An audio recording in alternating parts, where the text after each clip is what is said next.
Bueno, hola a todo el mundo. Hoy estamos aquí con Sandra Vicente, que es periodista y miembro de la plataforma Open Generation EU, y vamos a hablar hoy un poco de transparencia y de gestión de los fondos europeos y, bueno, también más en concreto en transparencia en otros ámbitos dentro de España. ¿Cómo estás, Sandra? Hola, muy bien, muchas gracias por charlar con nosotras. Bueno, la primera pregunta obligatoria, ¿qué es Open Generation EU?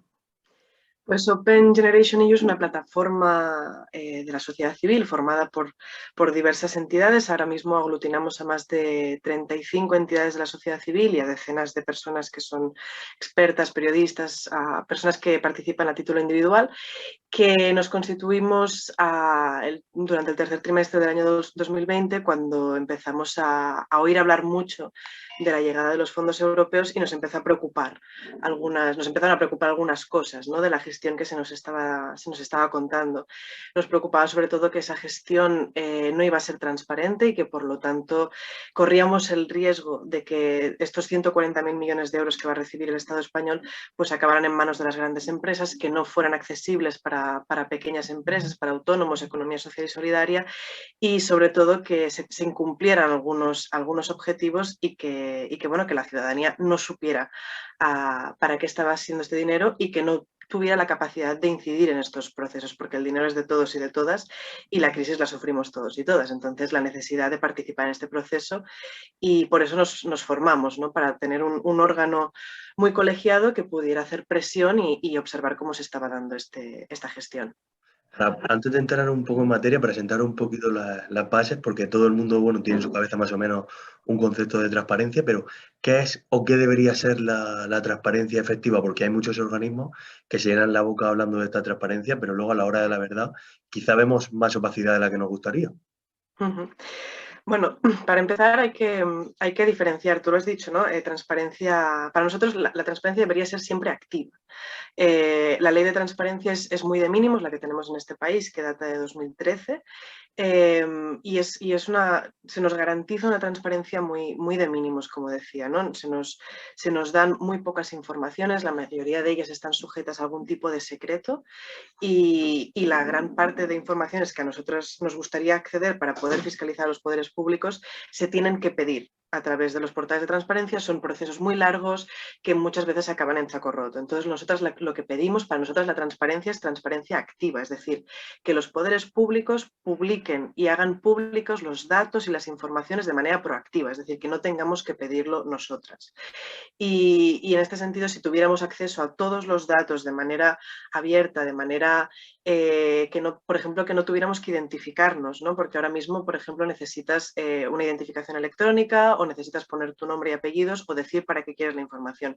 Sin todos estos requisitos, nosotros consideraríamos que tendríamos una transparencia activa, y por eso creemos que se tiene que reformar la ley, porque ahora mismo no se está incumpliendo la ley, pero tenemos una ley, como decíamos, muy de mínimos. Entonces, creemos en la transparencia activa. La siguiente pregunta iba en torno un poco a esto que estás comentando, porque en el último informe de transparencia del Consejo de Transparencia y Buen Gobierno, Ujú. si bien la mayoría de instituciones aprueban según los baremos que ellos mismos utilizan, llama la atención que en el apartado donde se habla de la información que ellos ofrecen voluntariamente a los demás, la mayoría de ellos suspenden.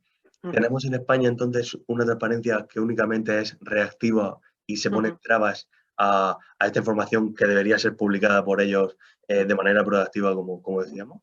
Sí, de hecho, vemos que bueno, es exactamente lo que dices tú, ¿no?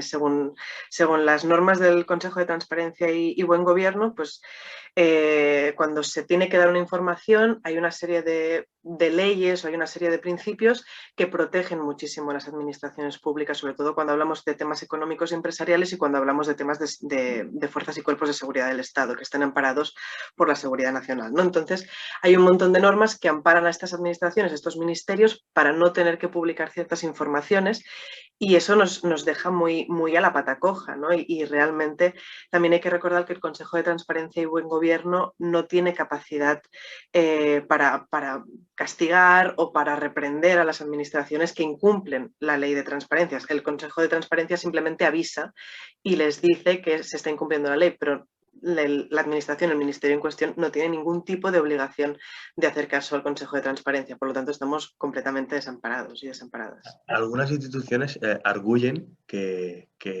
por materia de privacidad de datos, en la mayoría de veces lo que responden, no dan esa información. Yo me pregunto, ¿hasta qué punto debe primar esto cuando estamos hablando de un posible bien público? Ujú. Bueno, nosotros desde la plataforma una de las cosas que hemos hecho ha sido proponer enmiendas para el Real Decreto Ley que va a regular los fondos europeos. Una de las enmiendas que proponemos es que cuando se habla de fondos públicos debería primar el interés general por encima de la libre concurrencia o de la capacidad de las empresas de actuar libremente en el mercado, ¿no? Entonces, y por ejemplo, por supuesto, de la privacidad de algunos datos. Creemos que es una premisa que se debería aplicar no solo con los fondos europeos, sino siempre que haya dinero público en juego. Entendemos que las empresas tienen el derecho a participar libremente en el mercado, que entendemos y respetamos y compartimos el derecho a la privacidad, pero hay algunos momentos en que el interés general prima y debería primar, ¿no? Entonces, por eso pensamos que es necesario reformar la ley de transparencia para que estas cosas pues, sean más fáciles de poder argumentar. En el momento en el que estamos ahora mismo, a día 1 de junio, fecha en la que se graba la entrevista, ¿el proceso de gestión de fondos de la Unión Europea va a ser transparente? No, me gustaría poder decirte que sí, pero ahora mismo no. Seguimos intentando enmendar el Real Decreto Ley que se publicó en el BOE el 30 de diciembre del 2020. Un texto que fue redactado por PSOE y Unidas Podemos sin ningún tipo de debate parlamentario, en el que apenas se menciona la transparencia 7 veces y normalmente en las disposiciones generales, por lo tanto no hay un principio rector que regule esta transparencia. Vemos que se nos recortan los plazos de consulta, se nos recortan los plazos de evaluación de los impactos ambientales, se nos recortan los plazos para quejarnos ante un tribunal si una adjudicación no nos parece correcta. Esto es lo que dice ahora mismo el Real Decreto Ley. Conseguimos que el Congreso pidiera que se gestionara como proyecto de ley, pero la mesa del Congreso está alargando indefinidamente este proceso. Llevamos más de 3 meses, cuando los procedimientos son normalmente 2 semanas, llevamos más de 3 meses esperando que la mesa del Congreso dicte el día en que se acaba el plazo para recibir Por enmiendas. cierto, Por lo perdona, tanto, Sandra, sí, la diferencia para que la gente la entienda es que en una debería de haber consenso, ¿no? Para que exacto. pudiera aprobarse.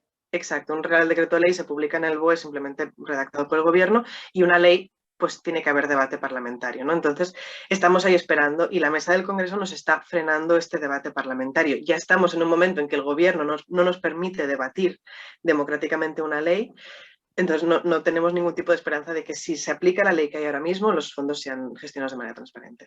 Vale. Bueno, y por último, ahora que hemos dibujado un poquito el mapa por ver un horizonte, Uh -huh, ¿cuáles son las posibles soluciones, aunque ya hemos esbozado algunas, uh en -huh. concreto para que mejore esta gestión de los fondos? ¿Cuáles son algunas de las posibles soluciones que entre todos, bueno, sobre todo los que tienen el poder, pueden aplicar para que esta gestión de los fondos sea realmente transparente y que todos los ciudadanos sepamos tanto qué empresas concurren como a dónde se destina nuestro dinero? Uh -huh.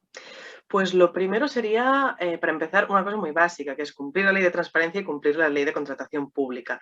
Esto lo digo porque vamos a ver cómo algunas administraciones se van a saltar esta ley. Lo vimos hace poco con la Comunidad Autónoma de Madrid, que publicó o presentó una adjudicación para consultoras privadas para gestionar estos fondos. El plazo era de apenas 2 días, 48 horas, y el enlace con el cual accedías a los pliegos de condiciones no funcionaba. Entonces, esto de alguna manera incumple la ley de contratación pública y por eso pedimos de base que se cumplan estas leyes.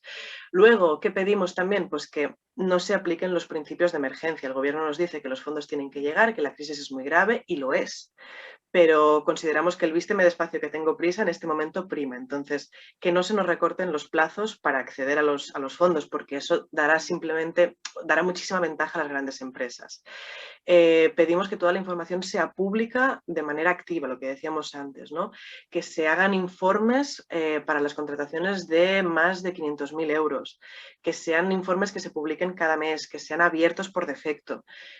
Sabemos que estamos hablando de muchísima información, pero es que si no nos la dan, es evidente que no podremos consultarla toda, pero si no nos la dan, es que se abre la puerta a muchísimas irregularidades, porque esto lo van a gestionar ministerios, comunidades autónomas, municipios. Necesitamos poder tener acceso a todos estos datos. Porque lo que hablas del tema de la emergencia, entiendo que ocurriría como en la pandemia, donde muchos de esos contratos, cuando se gestionan como situación de emergencia, se ahorran procesos de fiscalización a la hora de que lo controlemos, ¿no?